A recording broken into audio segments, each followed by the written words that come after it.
Assalamualaikum rakan media sosial yang saya raikan. Di dataran kemerdekaan Shah Alam, tempat yang tersorok sikit sebab tempat biasa ramai orang sedang mengadakan rehearsal untuk merayakan hari kemerdekaan.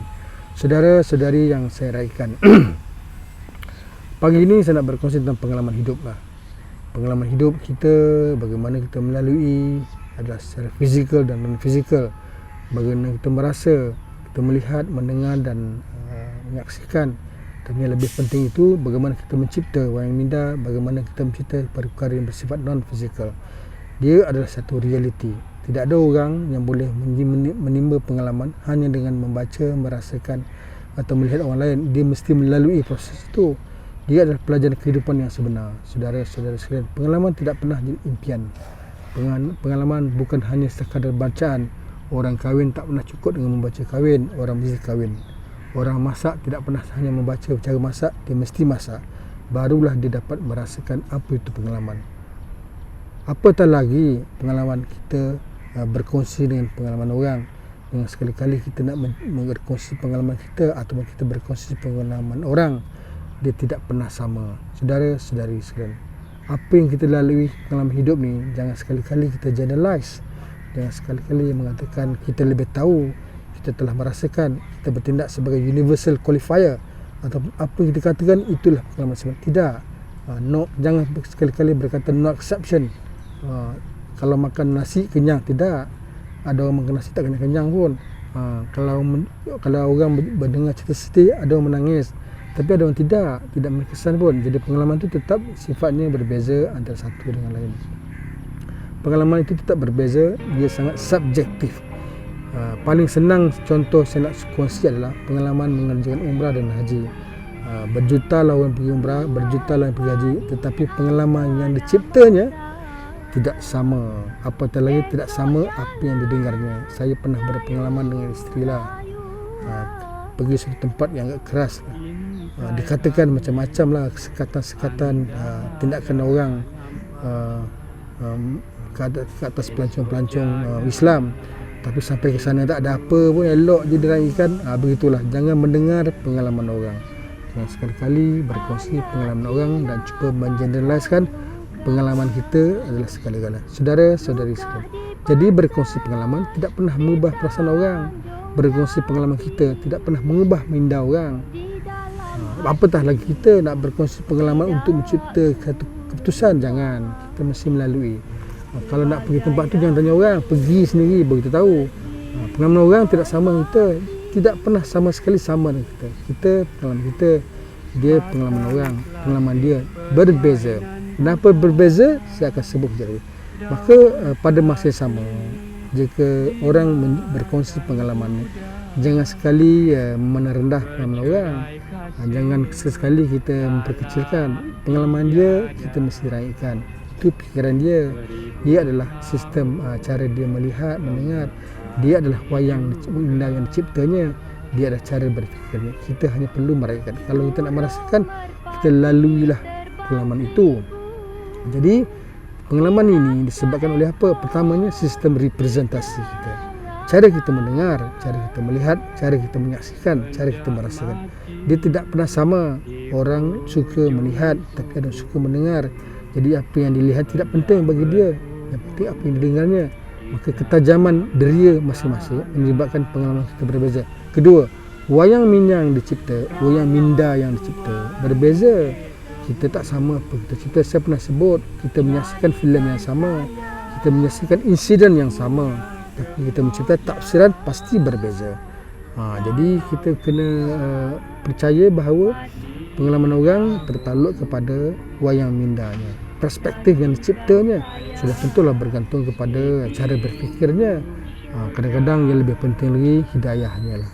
Tuhan nak bagi hidayah tu, maka nampaklah dia. Tapi ada orang Tuhan tak bagi hidayah, tak pernah minta pun hidayah, sampai ketua tak dapat hidayah, bermacam-macam yang dinampaknya, dilihatnya, tidak pernah berjaya mencipta wayang minda sewajarnya. Saudara-saudari sekalian, maka wayang minda yang berbeza menyebabkan pengalaman kita tidak pernah sama. Ketiga, wayang minda kita, pengalaman kita berbeza sebab cara berfikir kita tidak pernah sama. Cara berfikir kita tetap subjektif, makna yang kita beri berbeza, kognitif kita berbeza. Apa itu? Cara berfikir berbeza, alasan yang kita beri berbeza, dan cara kita menggunakan maklumat peringatan kita, pengalaman kita sangat berbeza. Apatah lagi emosi kita berbeza ketika itu, kepercayaan kita berbeza, pasti menghasilkan pengalaman yang sangat berbeza. Maka saudara-saudari rakan media sosial yang saya rakan, pengalaman belum pasti mencipta satu perspektif hidup yang betul. Hidup susah tak sudah susah, tapi taklah mencipta pengalaman yang sewajarnya. Hidup dari mak sampai ke anak susah, tapi taklah mencipta wayang minda yang betul. Tidak pernah memberi ketajaman bidadari yang betul, tidak pernah melihat, mendengar yang betul, tidak pernah berfikir yang betul. Masih terus susah. Jadi sebab apa tuan-tuan? Sebab kita terperangkap dengan IQ kita. Apa itu? Ia adalah apa yang kita mahu, suka. Kita melihat berdasarkan confirmation bias.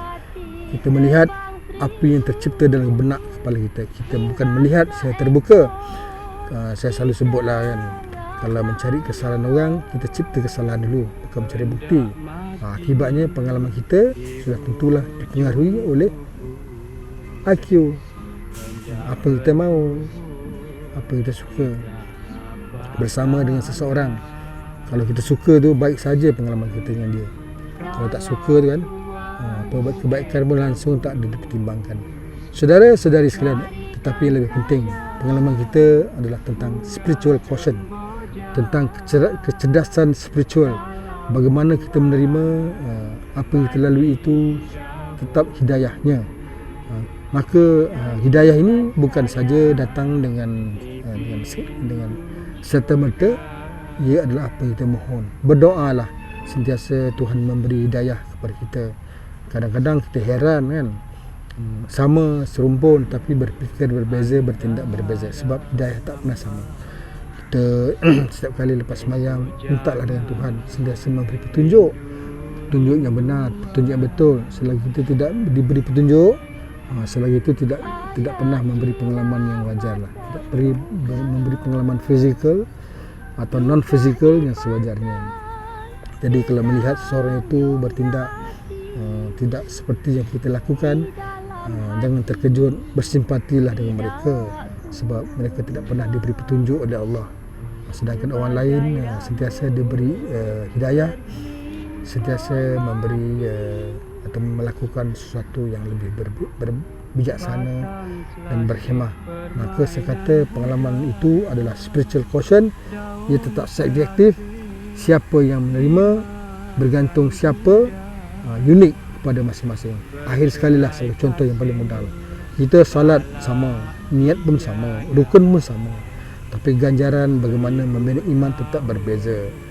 Kadang-kadang orang semayang itu makin dekat dengan penciptanya. Bukan mengatalah, saya pun kadang-kadang makin jauh juga kadang-kadang. Jadi dia tidak pernah memberi ketinggian iman dan tawaduk kita. Maka pengalaman salat paling mudah berbeza. Hanya yang mereka sentiasa memohon, meminta kepada Allah Yang Maha Esa supaya sentiasa memberi petunjuk.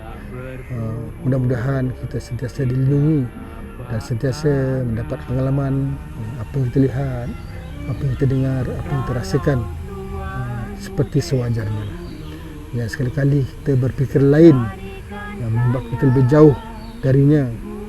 Jadi saudara-saudara sekalian, saya nak share itulah tadi sedikit. Pengalaman tidak sama, ia subjektif.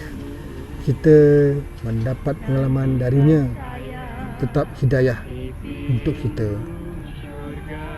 Assalamualaikum warahmatullahi taala wabarakatuh. Semoga berfaedah.